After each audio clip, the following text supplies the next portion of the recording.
श्रीनगर में झेलम नदी से यहाँ ज़ीरो ब्रिज से मैं आपके साथ शीतल राजपूत न्यूज़ 24 पर हम एक्सक्लूसिव पेशकश लेकर आए हैं। गृह मंत्री अमित शाह श्रीनगर पहुँच चुके हैं। अब से थोड़ी देर पहले इस वक्त की खबर ये है कि गृह मंत्री अमित शाह अपने 3 दिवसीय दौरे पर श्रीनगर में पहुँच चुके हैं। 3 दिन का उनका दौरा है और अहम इसलिए क्योंकि जम्मू कश्मीर में धारा 370 हटने के बाद ये गृह मंत्री का पहला जम्मू कश्मीर का दौरा है। आज वो दिन भर कश्मीर में हैं, सुरक्षा बैठकें हो रही हैं, रिव्यू मीटिंग्स होंगी, उसके बाद फिर वो युवाओं को संबोधित करेंगे और पूरे हालात का जायज़ा लेंगे। कल वो जम्मू में होंगे, आज का दिन कश्मीर में है और इस वक्त की बड़ी खबर यही है, तस्वीरों में भी आप देख पा रहे हैं कि गृह मंत्री अमित शाह कश्मीर पहुंच चुके हैं, श्रीनगर पहुंच चुके हैं और इस वक्त यहाँ बहुत ज़्यादा सर्दी हो गई है। मौसम बहुत ठंडा है। लेफ्टिनेंट गवर्नर मनोज सिन्हा अमित शाह के साथ हैं, जम्मू कश्मीर के एलजी। तस्वीरों में हम लगातार आपको न्यूज़ 24 पर दिखा रहे हैं। आज दिन भर अमित शाह को कश्मीर में रहना है। श्रीनगर में इस वक्त वो हैं, राजभवन में उनकी बैठक है। तमाम सुरक्षा अमला जो जम्मू कश्मीर में इस वक्त सुरक्षा का जिम्मा लिए हुए हैं वो सब लोग मौजूद रहेंगे। रिव्यू बैठक होगी, सुरक्षा की समीक्षा होगी कि जेएंडके में हाल में जो टारगेट किलिंग्स हुई हैं उसके मद्देनज़र और ताज़ा जो हालात हैं ना सिर्फ जम्मू कश्मीर में बल्कि हमारे पड़ोस में भी, पाकिस्तान में या फिर अफ़गानिस्तान में, हमें पता है कि तालिबान की सरकार वहाँ आई है। तो जो भी मौजूदा सिक्योरिटी सिनारियो है इस पूरे क्षेत्र में, उसके मद्देनज़र ये बेहद अहम दौरा है गृह मंत्री का। सबसे पहले वो सिक्योरिटी रिव्यू करेंगे। एयरपोर्ट की तस्वीर आप देख रहे हैं, अराइवल की तस्वीरें आप देख रहे हैं न्यूज़ 24 पे गृह मंत्री की, और साथ ही लेफ्टिनेंट गवर्नर मनोज सिन्हा उनके साथ उन्हें रिव्यू मीटिंग करनी है सुरक्षा की और फिर तमाम उनके कार्यक्रम है। अगले 3 दिन तक वो जम्मू कश्मीर में रहने वाले हैं। मेरे साथ ख़ास मेहमान यहाँ पर मौजूद हैं। सुबह 10 बजे से हम लगातार लाइव कवरेज यहाँ पर इस ठंड में मैं ठिठुर रही हूँ और मेरे साथ तमाम मेहमान ठिठुर रहे हैं और लेकिन हमारे साथ मौजूद हैं, बने हुए हैं। सुबह 10 बजे से लगातार आप लाइव देख रहे हैं। यहाँ पर झेलम नदी मेरे पीछे है और पीछे दूर पहाड़ है ना, वहाँ मैं देख पा रही हूँ बर्फ़, मतलब फ्रेश स्नोफॉल जिसे कहते हैं ना, सीज़न का पहला स्नोफॉल, बर्फबारी। आसिफ, सीज़न का पहला स्नोफॉल देखिए, पीछे पहाड़ों में बर्फ़ गिरा दिया आपने, हम यहाँ आए और इतनी ठंड कर दी आपने। बिल्कुल बिल्कुल, मौसम काफ़ी ठंडा हो गया है और जैसा आपकी आवाज़ से भी अब लग रहा है ठिठुरती आवाज़ निकल रही है, लेकिन जो इस सर्दी में भी गर्म माहौल है वो देखने को मिल रहा है। अमित शाह की विजिट के साथ उसमें वो गर्माहट देखी जा रही है और सबसे पहले जो 12:30 बजे सिक्योरिटी रिव्यू मीटिंग होगी, पहली ये सिक्योरिटी रिव्यू मीटिंग गृह मंत्री की जम्मू कश्मीर में होगी, काफ़ी अहम मानी जा रही है। इसमें सारे इंटेलिजेंस चीफ से लेकर एनआई चीफ और सीआरपीएफ पैरामिलिट्री फोर्सेस चीफ सारे इसमें शामिल होंगे और जो खास तौर पर टारगेट किलिंग रिसेंट देखी गई यहाँ पे उसमें उस पर चर्चा होगी और शायद डायरेक्शंस भी दिए जाएंगे उसको लेकर कि किस तरह से इसको टैकल किया जाए। लेकिन मौसम जो है वो लगातार ठंडा बना हुआ है और राजनीतिक गर्माहट बनी हुई है। जी शीतल, मौसम लगातार ठंडा है, राजनीतिक गर्माहट बनी है और नेशनल कॉन्फ्रेंस के प्रवक्ता मुझसे थोड़ी देर पहले कह रहे थे कि मुझे अभी और बोलना है और कुछ कहना है। अब देखिए गृह मंत्री आ चुके हैं, अब आपको जो कहना है अब आप सरकार से कहेंगे। बहुत शुक्रिया वक्त देने का। मुझे सिर्फ एक छोटी सी गुजारिश है मेरी तरफ से, वो ये कि आपने कहा तालिबान की हुकूमत है, तो रिसेंटली हमने देखा कि मॉस्को में इंडियन गवर्नमेंट ने तालिबान से बात की, जो कि अच्छा कदम है, बल्कि उनको ह्यूमैनिटेरियन एड की भी पेशकश की। तो मेरा जो सवाल है बल्कि गुजारिश है कि अगर हम उनसे बात कर सकते हैं तो ऐसी क्या वजह है कि हम कश्मीरी लीडरशिप से बात नहीं कर सकते हैं, जो कि हम क्लेम कश्मीरी लीडर्स को तो जो दिल्ली में बुलाया था उन सबसे बात हुई थी, आपको याद होगा अभी कुछ रोज पहले, पिछले महीने ही प्रधानमंत्री मिले थे। जी, वो तो एब्रोगेशन से पहले बात की गई, लेकिन ना अभी हाल में दिल्ली में जी एब्रोगेशन के बाद बात की गई, लेकिन उसके बाद जो बयानात आए कश्मीरी लीडरशिप के वो ये थे कि वो जो बातचीत हुई वो कैरी फॉरवर्ड हुई नहीं, वहाँ जो वादे हुए वो कैरी फॉरवर्ड हुए नहीं, सिर्फ बात हुई, एक्शन कोई नहीं हुई। मैं दो स्टेटमेंट्स प्लीज़, अगर आप मुझे 30 सेकंड देंगे तो मैं 2 स्टेटमेंट्स याद दिलाना चाहूँगा। एक मिस्टर वाजपेयी जी का है और दूसरे मोदी जी के हैं। वाजपेयी साहब ने बताया था कि कश्मीरी लीडरशिप के साथ बात होगी इंसानियत के नाते, कश्मीरियत के नाते और जमहूरियत के नाते। और मुझे याद है वो चुनाव मैंने कवर किया था, जमहूरियत, इंसानियत। जी तो मैं चाह रहा हूं कि इस वादे को कैरी फॉरवर्ड किया जाए और इनफैक्ट मोदी जी ने जो कहा कि कश्मीरियों के साथ जो गिला है वो गले मिल के दूर होगा, तो मैं ऑन ग्राउंड नहीं देख रहा हूँ, जो मैं पहले भी जिक्र कर रहा था कि जो ऑन ग्राउंड सिचुएशन है, जो यूथ है, जो लोग हैं वो फर्दर एलिनेट हो रहे हैं, तो वो मैं नहीं देख रहा हूँ कि गले मिलने का कोई प्रयास हो रहा है। मेरी जो गुजारिश है वो ये होगी कि अगर आप वाकई में मसला हल करना चाहते हैं तो अगर आप ये दो चीज़ें लेके चलेंगे तो इंशाल्लाह कोई ऐसा मसला नहीं जो हल नहीं होगा। बिल्कुल बिल्कुल बिल्कुल। इससे पहले कि आगे बढ़े, हमारे साथ एक स्थानीय सिंगर भी हैं, बहुत बड़े, अब वो इस वक्त कश्मीर के रॉक स्टार उन्हें कहा जा रहा है, बहुत अच्छा गाते हैं, उनसे हम गवाएंगे भी। लेकिन उससे पहले आसिफ गृह मंत्री क्योंकि पहुंच चुके हैं, उनका आज का कार्यक्रम श्रीनगर में जो है उसके बारे में हमारे दर्शकों को बताइए। देखिए, पहले गृह मंत्री जो है सीधा राजभवन पहुंचेंगे, लैंड उनने कर लिया है, अब वो राजभवन लगभग पहुंचने वाले होंगे और यहाँ पे 12:30 के करीब वो सिक्योरिटी रिव्यू इम्पॉर्टेंट मीट जो है सबसे पहले वो होगा। उसके बाद जो है करीब 3:45 बजे एक यूथ के साथ उनकी बैठक होगी वीडियो कॉन्फ्रेंस के ज़रिए।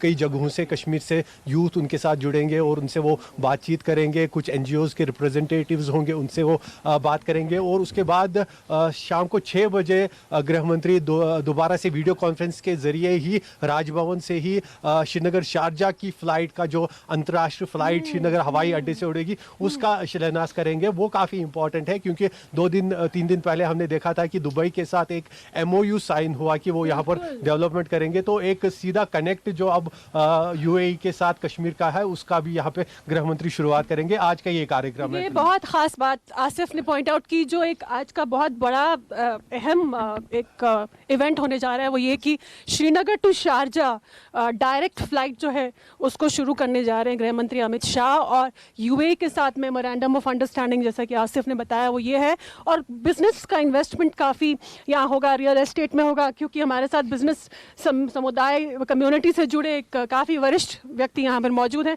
आप बताइए, ये जो शुरुआत है UAE और भारत के बीच में और श्रीनगर शारजा और फिर रियल एस्टेट में इन्वेस्टमेंट, व्यापार में यहाँ पर इन्वेस्टमेंट होगा, ये तो बड़ा कदम है। जी, ये तो बहुत ही वेलकम स्टेप है और हमें उम्मीद है कि हमारी इन्वेस्टमेंट यहाँ पे जो दुबई करने जा रहे हैं तो 4 चांद लगाएंगे। आई होप इन्वेस्टमेंट वाकई हो जाए यहाँ पे। और जो दुबई में हमने देखा है 25 साल में किस तरह वो डेजर्ट से उन्होंने कहाँ एक मेट्रोपॉलिटन सिटी वर्ल्ड क्लास बना दी है, तो अगर उनका ये मंशा है, ये मुद्दा है, तो कश्मीर में ऐसी इन्वेस्टमेंट वेलकम है हमेशा। और इसमें सबसे बड़ी बात ये हम देख रहे हैं कि जो हम एनालाइज कर सकते हैं कि एक इस्लामिक कंट्री जब यहाँ पे इन्वेस्टमेंट करने आ जाएगी उससे हमें एक बूस्ट मिल सकता है, क्योंकि वो भी एक टूरिज़्म कंट्री है, प्लेस है, और हम भी टूरिज़्म पर ही यहाँ पे 90% इस पे डिपेंड करते हैं। तो इससे बहुत अच्छा एक बूस्ट मिल सकता है, बहुत अच्छा बूस्ट, बड़ा बूस्ट मिल सकता है घाटी को, क्योंकि टूरिज़्म जो है यहाँ का मेन स्टे जिसे कहा जाता है वो टूरिज़्म है, हमेशा से रहा है। हमने तो बचपन में भी देखा है और उससे पहले भी बॉलीवुड की फिल्में हो या तमाम तरह की टूरिज़्म मेन स्टे घाटी का है। और ये जो शारजा श्रीनगर फ़्लाइट है और फिर उसके बाद इन्वेस्टमेंट UAE एक अंडरस्टैंडिंग हो गई है भारत और UAE के बीच में, तो इसको आप किस तरह से देखते हैं? तो यकीनन एक बड़ा कदम है। देखिए, इस बात में कोई दोहराई नहीं है कि ये एक बहुत बड़ा कदम है, लेकिन रिसेंटली जब यहाँ यूरोपियन यूनियन डेलीगेशन आए थे तो मैंने एक यूरोपियन उस बंदे से जो एम्बेसडर था उनसे सवाल किया था, are you ready to invest in Kashmir? उन्होंने कैटेगोरिकली जवाब दिया कि not a single penny, because जिस इलाके में शोरिश हो, जिस इलाके में तनाज़ा हो, जिस इलाके में लड़ाई झगड़ा हो, तामीर तरक्की और बिजनेस डेवलप के लिए अमन चाहिए। लेकिन अब तो ये MOU हो चुका है। लगता है जो MOM ठीक है, उसमें कोई दोहराई नहीं है कि दो मुल्कों के दरमियान आपस में ताल्लुकात बेहतर हो रहे हैं और वो यहाँ इन्वेस्टमेंट करना चाहते हैं, लेकिन वहाँ के बिजनेसमैन तब यहाँ इन्वेस्टमेंट करेंगे जब यहाँ अमन होगा, तब वो कामयाब होंगे। अगर अमित शाह जी जो गृह मंत्री के ओहदे पर फाइज है, मुझे लगता है वो यहाँ की सारी सिचुएशन लेकर वज़ीर आज़म से मुलाकात करेंगे और कोई ठोस और बहुत बड़ा कदम कश्मीर की डेवलपमेंट के हवाले से, कश्मीर जो टूरिज़्म स्पॉट है उसकी तरक्की और तामीर के लिए, न सिर्फ यूरोपियन ममालिक को यहाँ आने देंगे, बल्कि पूरे जो इर्द गिर्द हमसाया लोग हैं। देखिए वर्ल्ड ऑर्डर जो है वो तब्दील हो रहा है। आप देखिए अफगानिस्तान और पाकिस्तान और आप देखिए अमेरिका किस तरह से हालात बदल रहे हैं। और गवर्नमेंट ऑफ इंडिया को भी, खासकर गृह मंत्री को भी ग्राउंड पे देखना चाहिए और हर एक जाविये से देखना चाहिए और उन्हें एक कोशिश करनी चाहिए कि कश्मीर अमन का गहवारा बने, जैसे ये पहले था, जब यहाँ बॉलीवुड की फिल्में फिल्माई जाती थी, जब यहाँ टूरिस्ट पसंद करते थे आने को। आज भी वो आए, वो तभी आएंगे जब यहाँ हालात पूरी तरह से ठीक होंगे और उसके लिए कोई न कोई पॉलिटिकल जो इनिशिएटिव उन्हें लेना होगा। That is my request to the home minister of India. बिल्कुल बिल्कुल। तो मतलब जो टूरिज़्म के लिए जाना जाता था जम्मू कश्मीर, और कितनी सारी फिल्में हमने बॉलीवुड की देखी हैं। इनफैक्ट एक दशक था, अगर 60s की बात करें जगमोहन जी, 60 का दशक जो था, 60s 70s और बहुत हद तक 80s भी, अधिकतर आउटडोर इंडिया में अगर शूटिंग होती थी तो वो कश्मीर में होती थी। हमें गुलमर्ग दिखते थे, हमें सोनमर्ग, पहलगाम। इनफैक्ट मैं बड़ी हो रही थी तो जब मैं पहली बार कश्मीर आई थी तो मैं ढूंढ रही थी वो सड़क जो है बारामूला की, जहाँ पे यूकलिप्टस के पेड़ हैं, क्योंकि फिल्मों में देखा था। और जब वो देखा तो खुशी के हमारे चिल्ला उठी मैं कि अरे ये तो वही है जो फिल्मों में दिखता है।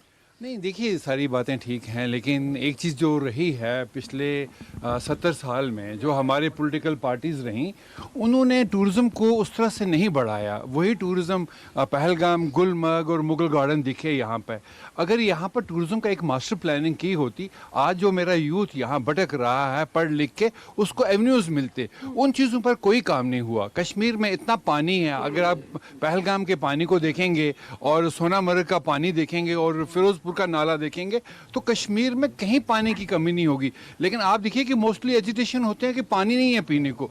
तो मेरा बात कहने का ये है कि जो मेरे पॉलिटिकल लोग रहे हैं पिछले 70 साल में, उन्होंने यहाँ उस तरह से डेवलपमेंट नहीं की जो कि यूथ को एक रास्ता दिखे। इस लिहाजा यहाँ पर एक क्यास जो ये अनएम्प्लॉयमेंट और ये सब चीज़ें जो हैं, क्योंकि एक नॉन इंडस्ट्रियल ये एरिया है हमारा कश्मीर, क्योंकि थ्राइव करता है खाली टूरिज़्म पर, और टूरिज़्म के लिए यहाँ एक अच्छा काम चाहिए ताकि 1.5 लाख लोग जो हैं हमारे इस टूरिस्ट इंडस्ट्री में एडजस्ट हो सकते हैं। हमारे पास फिशरीज का एक बड़ा स्कोप है, पानी बहुत है, ट्राउट फिश बहुत मशहूर है, लेकिन उसको कहीं यूटिलाइज नहीं किया गया। उसमें 50-60 हज़ार हमारा नौजवान जो है वो उसमें एडजस्ट हो सकता है। लेकिन जगमोहन साहब ने, मैं आपके पास फिर आऊंगी क्योंकि हमारे पास बहुत वक्त है, 3 दिन है पूरे, और कश्मीरियों की बात करनी है, जम्मू कश्मीर की बात करनी है, आपसे भी हम गाना सुनेंगे। लेकिन क्योंकि आपने एक बात कही कि सियासतदानों की, जो पिछले 70 साल की पॉलिटिक्स की बात की कि बहुत पोटेंशियल था कश्मीर में, जम्मू कश्मीर में, और वो पूरी तरह से एक्सप्लॉइट नहीं हो पाया अभी तक। इस पर मैं रिएक्शन लूँगी। अतुल लोने पाटिल, कांग्रेस के नेता, हमारे साथ जुड़ चुके हैं। पाटिल साहब ये स्थानीय कश्मीरी हैं, इनका ये कहना है कि जो पोटेंशियल जम्मू कश्मीर में था, ख़ासतौर से कश्मीर में पिछले 70 साल में, उस पर कोई काम नहीं हो पाया। तो यकीनी तौर पर इनका इशारा पिछली सरकारों की तरफ है, और इसलिए सर ये सवाल इनका मैं आपकी तरफ लेके आ रही हूँ। पाटिल साहब, मैं जरूर उनका सम्मान करता हूँ। उन्होंने जो बातें बताई है उसका भी सम्मान करता हूँ, और ये बात बताता हूँ कि कांग्रेस ने जो काम किया है उसका श्रेय तो हम लेंगे नहीं, लेकिन जो काम नहीं हो पाया है उस बात को जरूर मानेंगे। अगर वहां की आवाम ऐसी मानती है कुछ बातें रह गई थी, तो एक बात आज की और उस वक्त की सिमिलरिटी जो है, जब रशिया ने अफगानिस्तान को कैप्चर किया था तब जितना वेपन अमेरिका ने वहां डाला था, उस बारे में जब पार्लियामेंट में बात हुई थी तो इंदिरा जी ने ये बात बहुत मुखर होकर कही थी कि ये वेपन जो है वो कश्मीर में डाइवर्ट हो सकता है। जिस दिन रशिया चली जाएगी, ये मुजाहिदीन जो है वो कश्मीर में डाइवर्ट हो सकते हैं। और उसी का प्रॉक्सी वार के नाम पर जब उनके प्रधानमंत्री जो थे, प्रेसिडेंट जो थे, उन्होंने उसका जो इस्तेमाल है जिया ने वो वहां पर किया। और उसके बाद मिलिटेंसी जब आई तो यही हमारे पाजी है, उन्होंने अभी बताया कि मिलिटेंसी के दिनों में भी एक रस्सी जो है अमरनाथ को जाने वाली जो यात्रा थी, जो भाविक जाते थे वहां पर, तो एक रस्सी जो है वो मुस्लिम के हाथ में थी। तो हमारा विवाद जो है वो हमारा विवाद पाकिस्तान के साथ है, जम्मू कश्मीर के लोगों के साथ नहीं। और ये बात जो है ये भारत की सरकार को समझनी चाहिए, मोदी जी की सरकार को समझनी चाहिए, ये हमारा कहना है। खामियां जरूर रही होगी, कोई पूरा काम हो सकता है ऐसा नहीं है, लेकिन आज मेरे पास पूरा चार्ट है। इलेक्ट्रिफिकेशन से लेकर हमने जो हाइड्रो इलेक्ट्रिक पावर प्रोजेक्ट्स किए हैं, रिहेबिलिटेशन का काम किया है, जैसे चुतक और चूतक हाइड्रो पावर इलेक्ट्रिक प्रोजेक्ट है, निम्मो बास्को प्रोजेक्ट है, कटरा रेल लिंक है, चेन्नई नासिरी टनल है। ये बहुत सारे काम जो है हमारे जमाने में हुए हैं, लेकिन मिलिटेंसी ने उसको जरूर कहीं ना कहीं रोक लगाने का काम किया है और उससे हम जूझते रहे। लेकिन हम मिलिटेंसी से जूझे, हम पाकिस्तान के साथ जूझे, हम जम्मू कश्मीर के लोगों के साथ नहीं जूझे। उनको साथ में लेकर, उनको विश्वास में लेकर वहां चुनाव कराए, वहां एक अमन चैन का माहौल दायर करने की कोशिश की। तो ये सारी जो बातें हैं, ये सारी बातें हमने करने की कोशिश की, बावजूद कंस्ट्रेंट थे। आपने देखा होगा इंटरलॉकेटर वहां हमने भेजे थे, सब लोगों से हमारा एक संवाद बना हुआ था। वो संवाद कहीं ना कहीं अगर टूटता है तो वो बहुत बड़ा खतरा है कि जमीन सिर्फ देश नहीं होती, जमीन लोगों के साथ देश बनता है। ठीक, भारत ठीक, माता जो कहते हैं ना, वो जमीन लोगों के साथ अच्छा, बनती है। हमारे पास पाटिल साहब, हमारे पास वक्त की कमी है, लेकिन ब्रेक लेने से पहले ये खास मेहमान हमारे साथ, बहुत ठंडा मौसम हो रहा है, थोड़ी गर्माहट की ज़रूरत है। इनकी आवाज़ बहुत चर्चित है इन दिनों घाटी में। कुछ ये जो बर्फबारी और खूबसूरती कश्मीर की, इसको लेकर कुछ बढ़िया सा सुनाइए हमारे जी, सबसे पहले मैं एक चीज़ बोलना चाहता हूँ। अभी भाई साहब ने बोला कि जो अमित शाह यहाँ पे, ये ज़रूरी मैं कहना चाहता हूँ कि आपने कहा बाहर के इन्वेस्टर्स यहाँ पे, यूएई के इन्वेस्टर्स यहाँ पे इन्वेस्ट करना चाहते हैं, लेकिन ये मैं कल पढ़ रहा था कि 85% जो इंडस्ट्रीज़ है यहाँ की, जो फैक्ट्रीज़ है, वो बंद होने की कगार पे है, ठीक है। और आप बाहर का इन्वेस्टमेंट, ये एक ऐसी चीज़ हुई कि कॉस्मेटिक जो मेकअप किया जा रहा है कश्मीर में, ये मेरी इस पर बात करेंगे, कुछ गा के फटाफट सुनाइए। हाँ, अच्छा, ये इसी के लिए है जो अनएम्प्लॉयमेंट यहाँ पे है 21.5%। थोड़ा पॉजिटिव जी, थोड़ा पॉजिटिव, कुछ अच्छा सा सुनाइए। Okay fine. इस मौसम को गिरवा Okay, 1 minute up and 1 minute down, baby, this is downtown. It sarni zanun manun. 1 minute up and 1 minute down. It sarni baichara chui. 1 minute up and 1 minute down. It hospital da, it ambulance ka, it kandrivan da, the bakerywan ka, it नमस्कार, मैं हूं मानक गुप्ता। अगर आपको हमारा ये video पसंद आया हो तो इसे लाइक और शेयर जरूर करें, और हाँ, हमें सब्सक्राइब और फॉलो करना ना भूलें ताकि आप देश और दुनिया की कोई खबर मिस ना करें। तो जुड़े रहिए हमारे साथ और देखते रहिए News 24।